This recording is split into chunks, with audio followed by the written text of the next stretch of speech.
Hello साथीहरु, म अहिले कुनै ठाउँ घुम्न गएको छैन। यो अरु कहीँ पनि होइन, काठमाडौँको मुटुमा अवस्थित सुन्दर एरिया हो। यहाँ कस्तो छ भने तपाईहरुले मजाले देख्न सक्नुहुन्छ कस्तो छ।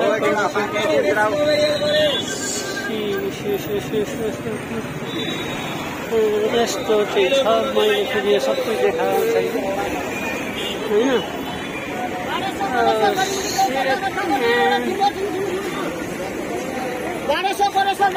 पानी परेको बेला यो काठमाडौँ मल अगाडि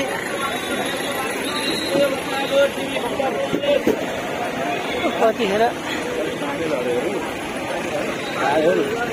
कुन मान्छे बजारेर यहाँ लडेर ढाड फुस्किन्छ थाहा होइन।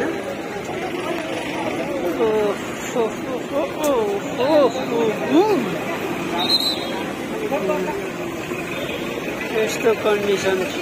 मेरो मोबाइल पानी भिजेर खतम भइसक्यो।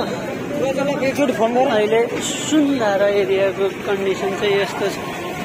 मैले कसैले पनि देखाएको चाहिँ छैन। यो चाहिँ सुन्दरको हो कन्डिसन। यो लगभग भइसक्यो 4-5 महिना जति यस्तै छ। पानी परेको दिन योभन्दा खतम हुन्छ। मैले फेरि झन् मेन फोहोर भएको ठाउँमा त देखाएकै छैन। यो चाहिँ अहिले यस्तो कन्डिसनमा चाहिँ छ।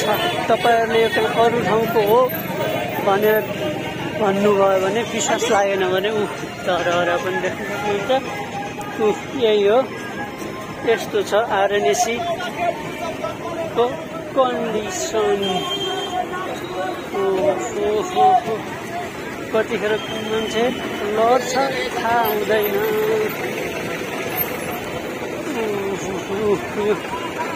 नाली यहाँ गाडी रोकेको छ। अब यहाँबाट चढ्न कसरी चढ्ने के अन्त हुन्छ।